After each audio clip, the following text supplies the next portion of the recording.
हम देखते हैं कि जेनोसामा ने आइवान को खत्म कर दिया था। तभी इसी पे जेनोसामा बोलते हैं, आइवान, मुझे तुम पे बहुत ज्यादा भरोसा था, लेकिन तुमने उस भरोसे को बहुत जल्दी गवा दिया और तुम्हें उसकी सजा मिलनी थी, वो भी सिर्फ और सिर्फ मौत। और सिर्फ ये सजा तुम्हें ही नहीं मिलेगी। अगर किसी और ने भी ऐसी गद्दारी करने की कोशिश की तो उसको इससे भी बुरी सजा मिलेगी।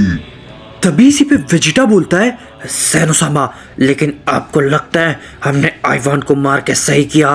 क्योंकि अगर हम आइवान को जिंदा रखते तो हम थोड़ी बहुत अकुमो की इंफॉर्मेशन उससे निकलवा सकते थे, लेकिन अब वो नहीं रहा। तो आपको क्या लगता है हमें अकुमो की कमजोरी का कुछ पता चल सकता है? तभी इसी पे जेनोसामा बोलते हैं, नहीं वेजिटा, एक बात याद रखना, कोई भी दुश्मन अपने दूसरे दुश्मन को अपनी कमजोरी कभी नहीं बताता, और अकुमो ने भी वही चीज करी है। अकुमो ने सिर्फ आइवान का इस्तेमाल किया था और कुछ नहीं। मैं जहाँ तक जानता हूँ आइवान को ज्यादा ताकत का लालच दिया होगा अकुमो ने, तभी आइवान उसकी तरफ हुआ। लेकिन मुझे अभी भी पूरी तरीके से यकीन नहीं हो रहा। आइवान एक बहुत पुराना गॉड ऑफ डिस्ट्रक्शन है और उसने इतनी बड़ी गद्दारी करी मेरे साथ, इस पे भरोसा करना थोड़ा सा मुश्किल है वेजिटा।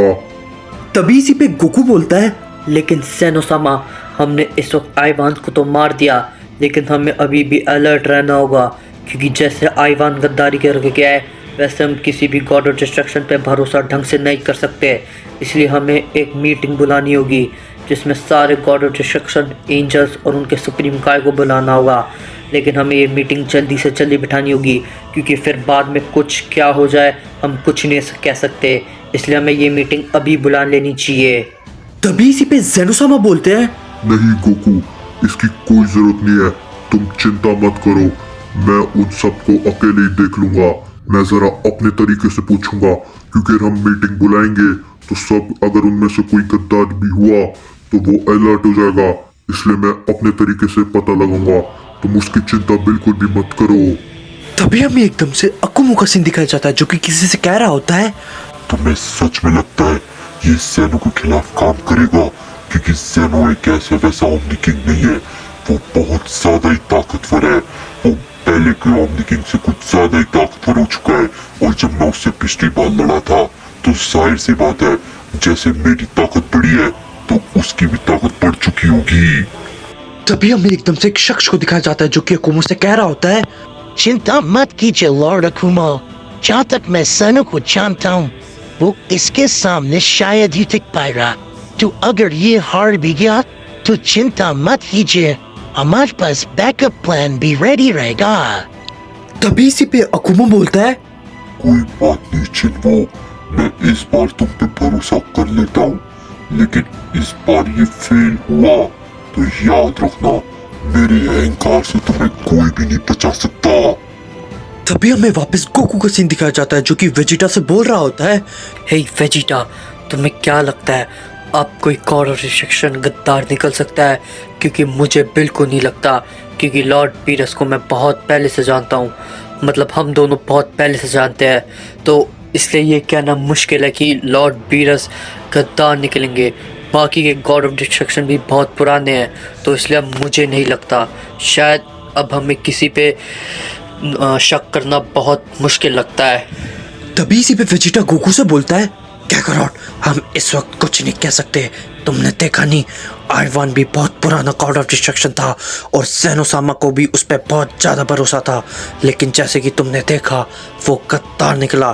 तो इस वक्त हम किसी पे भी ऐसी भरोसा नहीं कर सकते, हमें ज़रा चौकन्ना रहना होगा, हमको सब पे नज़र रखनी होगी, और कोई ना कोई हम पे भी नज़र रख ही रहा होगा। तो इसलिए हमें इस वक्त चौकन्ना रहने की बहुत ज़्यादा ज़रूरत है।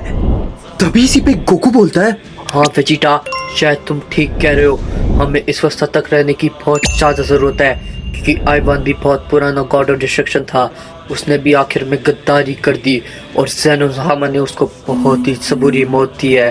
तो इसलिए हमें सारे गॉड ऑफ डिस्ट्रक्शन पे अभी से ही नज़र रखनी पड़ेगी। और तभी हम देखते हैं उधर एकदम से ग्रैंड प्रीस्ट आ जाते हैं जो कि गोकू से बोलते हैं, गोकू सामा, यहाँ पे सब ठीक तो है? मैंने जेनोसामा से बात करी थी, वो बोल रहे थे आइवान ने हमारे साथ गद्दारी करी। तभी एकदम से गोकू ग्रैंड प्रीस्ट को देख के थोड़ा सा शॉक हो जाता है और वो बोलता है, क्या ग्रैंड प्रीस्ट, आप इतनी जल्दी उस टाइम चैम्बर से बाहर आ गए? लेकिन कैसे? और आपके साथ ब्रोली क्यों नहीं है? वो आखिर कहाँ पे है? तभी इसी पे ग्रैंड प्रीस्ट बोलते हैं, चिंता मत कीजिए गोकू सामा, वो अभी भी ओमनी टाइम चैम्बर में है और मैंने उसको बता दिया कि उसको अपनी ट्रेनिंग कैसे करनी है। आप चिंता मत कीजिए, वो जल्दी यहाँ से बाहर आ जाएगा। तभी इसी पे गोकू ग्रैंड प्रीस्ट से बोलता है, ग्रैंड प्रीस्ट, जो नहीं होना चाहिए था वो हो गया। आइवान ने हमारा सारा प्लान अकुमो को जाकर बता दिया।